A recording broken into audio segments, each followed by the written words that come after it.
Hey folks, Jessica here. So I'm recording this right after the Light United fight. Hope it went well for everybody. Hope you won all your matches. And chances are you might be sitting on a Sunstone if you did well during United fight.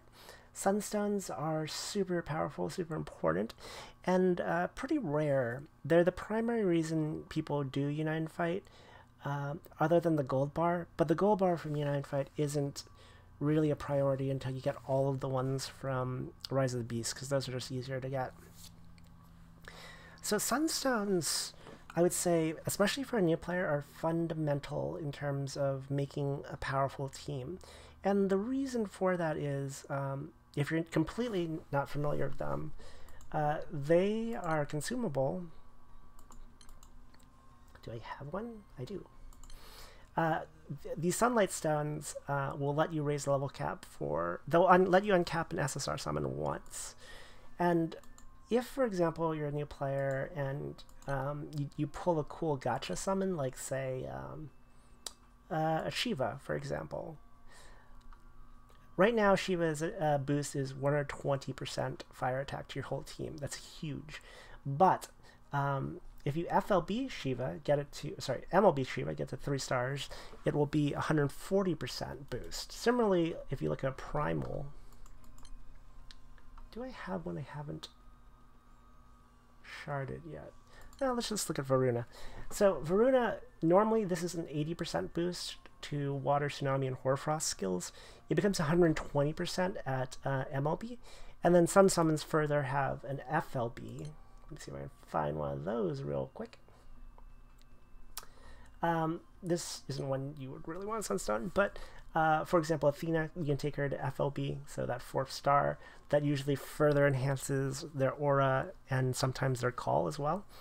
And because of that, because like your summon's aura modifies your entire team's damage, that is one of the biggest gains in damage you can get, especially early on. Like, if you're going from, like, really mediocre summons, like, who do I want to pick on right now? I don't want to pick on the cats. I love the cats. Do I even have anything in here to pick on? If you're going from something mediocre, like, God, there's nothing, like a Sandalphon, which is a, sorry guys, is a free summon, 70% light attack.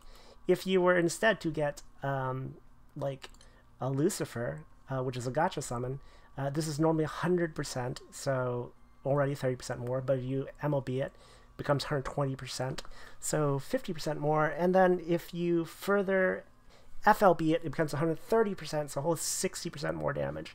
It's a big deal. And because of that, you really want to put priority on uncapping these summons that you're using for their damage aura. Now, you can't really... the only way to get your summon uncapped is to pull more of the summon, basically. So certain summons like the primals, so let's pull open Titan, these can't be subtixed. They can't even be sparked. So you just have to get lucky and pull a total of 4 of them to fully uncap them. And it's super important. The difference between like 2 stars and 3 is huge on these ones because it's a 40%, but it's like you're gaining so much. So because of that, the most controllable way to get these things upgraded is to use Sunlight Stones on them. So because of that, I'm going to give you some tips on what I think your priority for Sunlight Stone usage should be, and we'll talk about like different priorities as you get to different power levels in the game. So first thing, you should never, ever, ever use a Sunlight Stone on something you can farm. So like, for example, to uncap Leviathan here, in order to bring it to its FLB form, which is a big boost. You can farm these mats. It'll take 10 Europa cores. Kind of a pain in the ass to get Europa Anima cores. At minimum, it will take like 100 runs of Europa if you get a regular Anima for every run. that kind of thing. But you can farm it, and I see some people who will Sunlight Stone to just get past the step. Don't do that. Just because you can farm it, that time, you just have to spend some time. That's all you have to do. The Sunlight Stone, like, they're very finite amounts you can get. Whereas you just spend some more time, you can get, you can just farm the materials to uncap it. Similarly, like, I don't know why you would ever do it, but, like, don't ever, like, uncap an event summon, like Fenrir, like, anything like that. Like, only uncap things that are from gacha, or alternatively from Arcarum, but Arcarum's a little bit different. I'll talk to that at the end. If you want to do, like, a priority list, your top priority in terms of summons to uncap are ones that you use for their damage aura. So, like, let's look at Bahamut, for example. This is, mine isn't even MLB right now. It's 100% boosted Dark Attack. If you were playing Dark, you would want to put Sunlight Stones in this, because Bahamut is usually one of two summons people use, both in Magna Grids and in Primal Grids. It's usually either, like, Hades plus Bahamut, or Celeste plus Bahamut. So, like, get a lot of use out of that. And for Dark Team, that's a huge boost. Also, this is less of an important thing to consider, but just something to consider. When you set up your support summons, certain summons are going to be very popular for people to grab. Like Shivas, people always want to pick up Shiva, like, use friend Shivas. People always want to use, like, Lucifers, Kaguyas, that kind of thing. So, buffing something that has a strong aura, because people always grab it as their friend summon, also can get you a lot of points. So, another thing to keep in mind, that's not that big a deal. Definitely don't FOB something just so people pick it up, but something, you know, small bonus. So, for the damage aura ones, these are going to mainly be two types that you really care about. And that's going to be either the elemental summon, so that's things like Shiva, which again can't subtix, can't spark. 120% becomes 140%. They just recently released weaker versions of those summons. This is Sylph. Again, 120% fire attack. Same aura, but she has a much weaker call, and that's kind of the balancing factor. Also, if they were to give a 4-star uncap for the Primal Summons and the Elemental Summons, which they actually will very likely do, they probably won't prioritize giving these weaker ones a full uncap anytime soon. Also, other things, Sylph and what's the other one? Anat of Love and War, the Wind version. These you can subtix, because I think the idea behind them, excuse me, I think the idea behind them was to give players a strong damage aura that they could subtix, because if you're a new player and you're using something that, like, how much does Fenrir give? Like 20% water attack, that is such a huge disadvantage versus someone that's using, like, a Europa, which is 120% or even 140%. So they added these weaker versions to just give you an alternative that you can subtix, because otherwise pulling like a Shiva or Europa, just luck, like 100% luck, not really much you can do to influence it. You can't even spark them. So that's a nice benefit they added. But if you have a choice between Sunlight Stoning, like a Shiva or a Sylph, obviously you're going to do Shiva, because Shiva is just the stronger of the two and more potential for growth. So elementals are pretty easy to understand. They are an elemental damage boost. It's very common to use either a Magna Summon plus an elemental summon, so like a 120 Magna Summon plus a 140 elemental summon ideally. To use the Shiva example, it'd be Colossus plus Shiva. The other thing people would do is they will use double of the types. How to word this? So if you're using Magna, people sometimes use double Magna, so like double Colossus. Generally speaking, for most situations, people prefer to use the Magna Summon plus the Elemental Summon. Similarly, for people who have primals and primal grids, they'll still use primal plus elemental summon. So both sides will use elemental summons a lot, and that means elemental summons will be beneficial to you, especially if you're making the transition between Magna and Primal. Now, other things to consider, though, if you do have a Primal summon, so instead of Shiva, we look at Agni. Agni is Fire, Hellfire, Inferno skills. So these are normal modifiers. I've talked a lot about normal modifiers versus Magna modifiers in other videos. If you have any questions about that, just refer to my earlier vids or ask down below. I'm happy to just reiterate there. But Primal summons, this is important. Only, like, you would never use a Primal summon and a Magna summon. You could use 2 Primal summons or a Primal summon and an Elemental summon, but your options are a little bit more limited in terms of which direction you go. You kind of have to go in the Primal direction if you get Primal.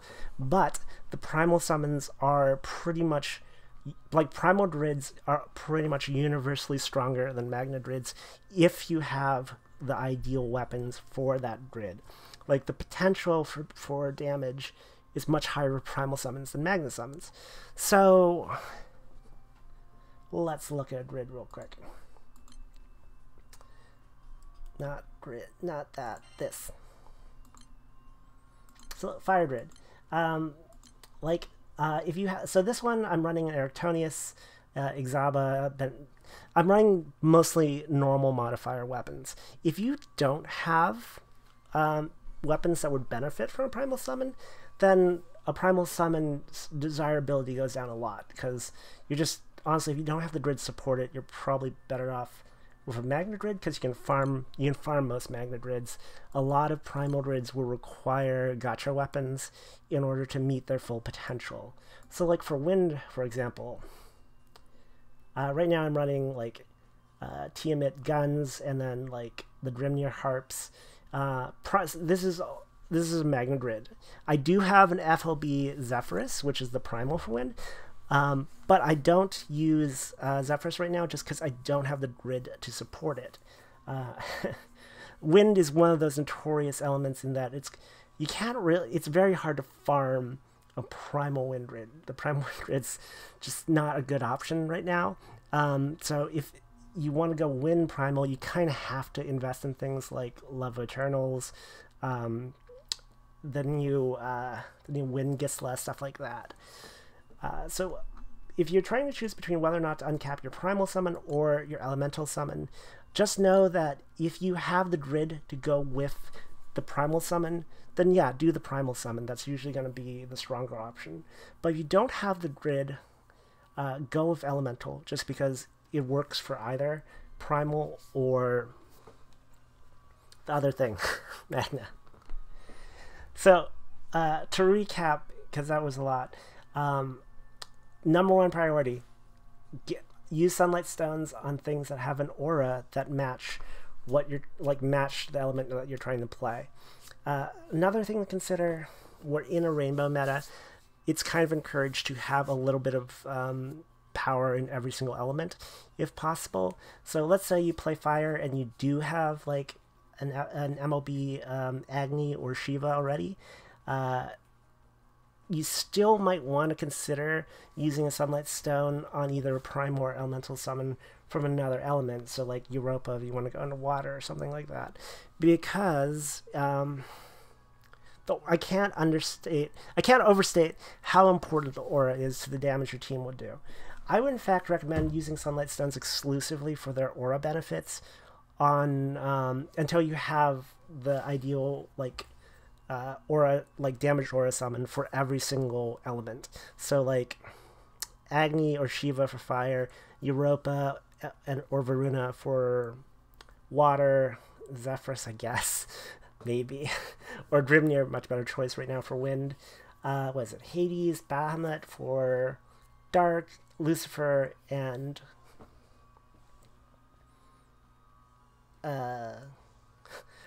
Zeus. Lucifer and Zeus for light. And Earth is Titan versus Godsworn Alexiel.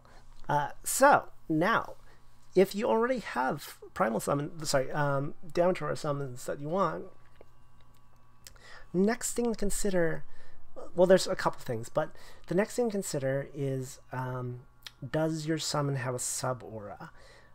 So there's very few summons that have a sub-aura. It's a very new thing they added. But to give you an example, Michael, she has a sub-aura, so main 120% fire attack. Sure, that's fine. But the big thing about Michael is the sub-field. 10% boost to fire allies damage cap. There are only a handful of summons that will give a benefit to your team while they're in a sub slot. So let's pull open my fire team real quick.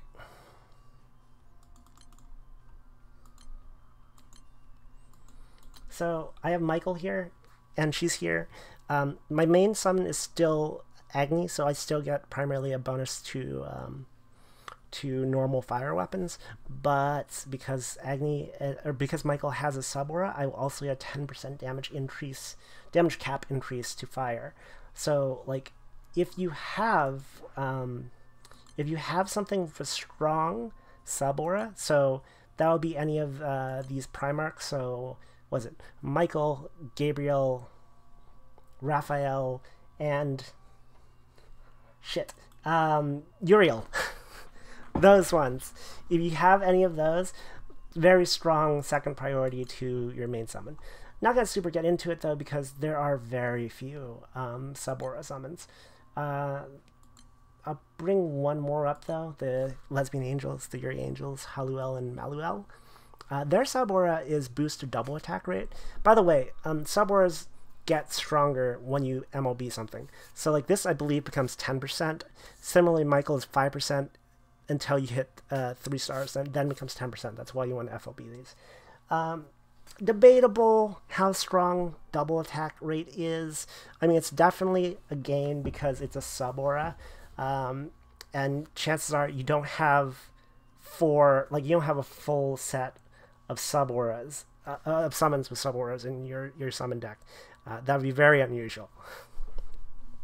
So something to consider, but like, it's not a slam dunk. With this one, if I had the extra Sunlight Stones, then I might consider FLBing or MLBing them, but right now I'm not, just because the double attack's not that huge a priority for me. I do love them though. So what do you think about after those? You think about their calls. So let me pull open Godsworn Alexiel. So Godsworn Alexiel, oh, actually I have 2 of her, so this is easier to show. At not MLB, not 3 stars, she has a 70% elemental damage cut on her calls and massive boost to defense. Can't resummon her. That's pretty good. But if you do MLB her, her call becomes 100% damage cut, elemental damage cut. This can save your life. This can enable you to do fights that you can't normally do. Like, for example, when you hit Skyfall on Bahamut, you can just blow Alexiel's call and stop the Skyfall. It's a big deal. It's a really powerful call. If you're already set on auras, then consider Sunlight Stoning something for a call. That said, there's not too many situations where I would really want to Sunlight Stone something just for its call. Alexiel is a good one to Sunlight Stone just because she's also the Elemental Herb Summon, but it's got to be a really amazing call. There are calls that are nice, but like not necessarily a priority. Like, for example, Balls removes debuff. It's a clarity. That's fine. But I would never, like, that's not good. It isn't, or it's a call I would consider using, but is not good enough for me to really want to FLB it. One other example, Typhon, very strong call if you have her FLB. She will clear all the foes' charge diamonds and fill all your charge attack bars. You can only summon her once. You probably, if you see me stream or you you see any of my gameplay videos, I use Typhon a lot. Typhon is definitely a very, very, very strong summon. Don't know if I would FLB her. Another thing to consider, some summons calls don't change when you get them MLB. So, like Shiva's Sharp Boost Allies Attack, very, very powerful buff. Lots of people love Shiva for this reason. But when you bring Shiva to 3 stars, the call doesn't become stronger. So do some research and see if the call actually becomes stronger or remains static. Shiva, I would not consider a priority for Sunlight Stone unless you're trying to max out Shiva for the aura, in which case then fine, like bonus, I guess. But like if you're only using Shiva for the call, like in my case, not really going to Sunlight Stone Shiva unless I have a huge wealth of Sunlight Stones. What else to consider? And like I said, calls, like there's very rare to find a call that would be strong enough for you to consider Sunlight Stoning. Like Athena is another good one. 30% damage cut. I believe the MLB or FLB gives the refresh effect in addition. The refresh is nice to have, but again, I would never, it's not worth Sunlight Stoning. Other things to consider. So, to give you a general idea, calls are useful. Any kind of damage cut, super useful. Because Athena plus a Spartan Phalanx ability is 100% damage cut, and that's a good way to stop like instant wipe attacks like Skyfall again, for example. Other calls that are good. I know a lot of people like Freyr's call. It's to boost a bunch of your stats. I don't think it's a big enough boost to make it worthwhile to use a stone on him, but your mileage might vary.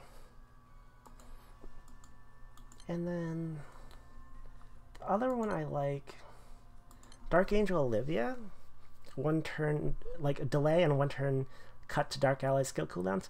Yeah, it's a strong call, but again, unless I had every aura I needed FLB and every sub aura that I wanted MLB, then I might consider using Sunlight Stone on someone like Olivia or Athena.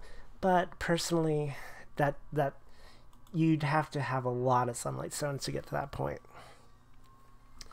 Last thing that you can consider behind all of those, and there's only really one that fits in this category as far as I can think of, and that is Kaguya.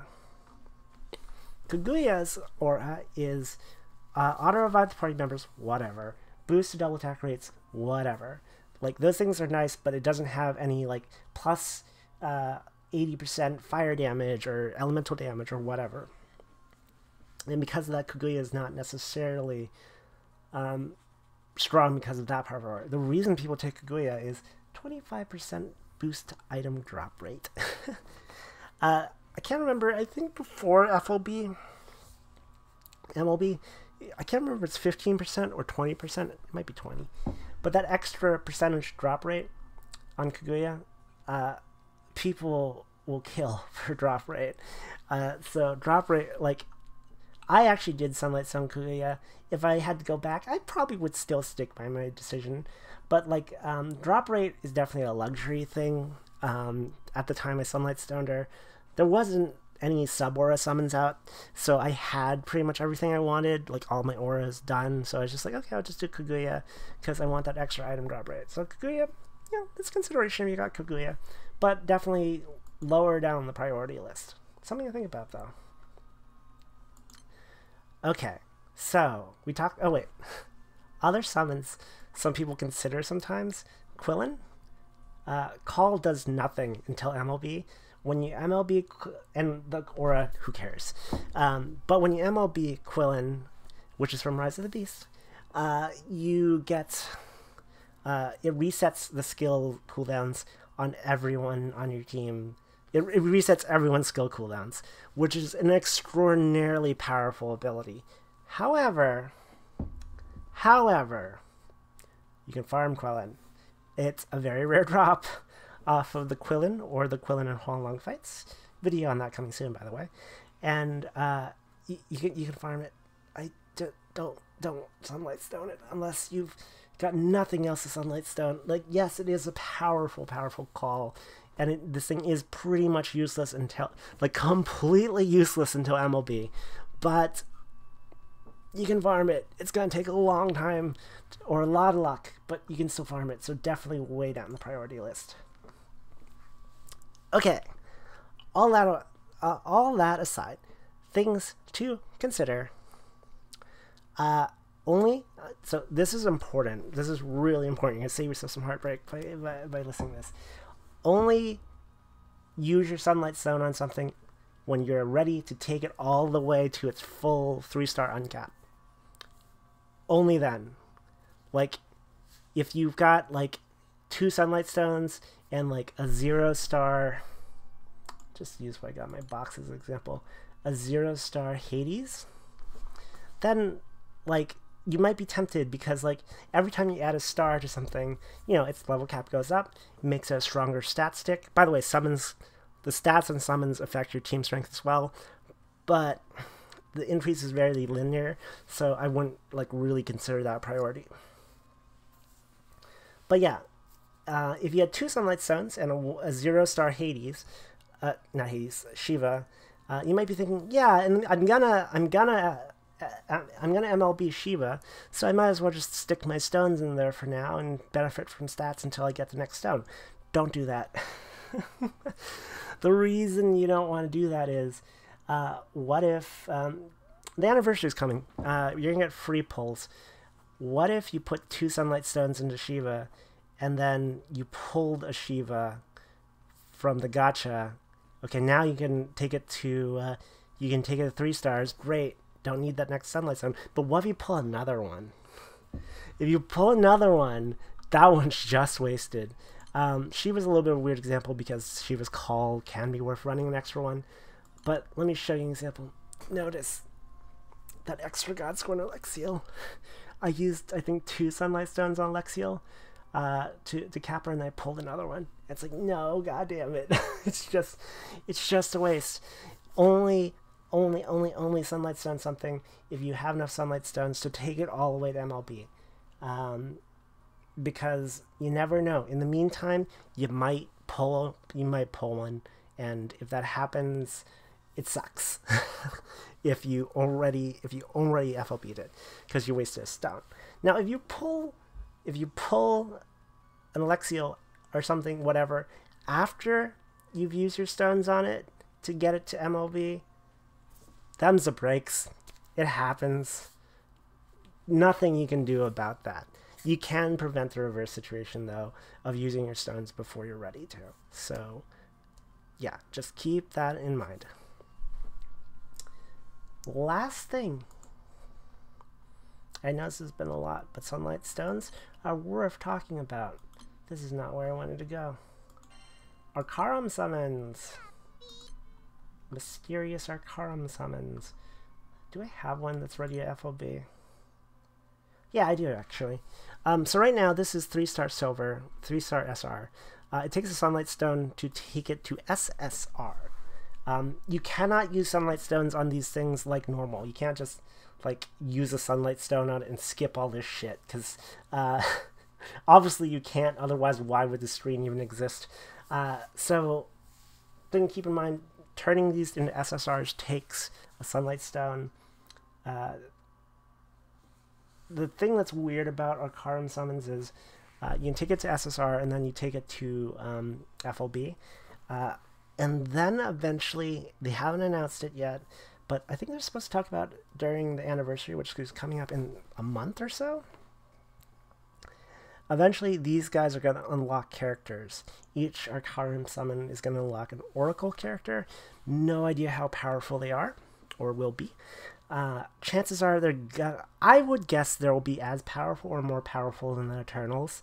That's a controversial opinion, but I would argue that these guys are harder to like, getting these all the way to FOB is a lot harder than getting a Revenant weapon. Even 2 Revenant weapons to 5-star your Eternal. But you never know. So what I generally do is Aura first, which I'm already done with, sub-auras, and then calls if you really want. I already did Kaguya if you really want. But after you get auras, and maybe your sub-auras, you could consider holding on to your Sunlight Stone until you, even if you have like good calls you really want to put stones into, or Kaguya you really want to put stones into, do consider the benefits of holding on to it to see what the oracles are like, because you will need Sunlight Stones to uncap these oracles, these Arcanum summons to get your oracle. Last thing to know about these do have a sub-aura.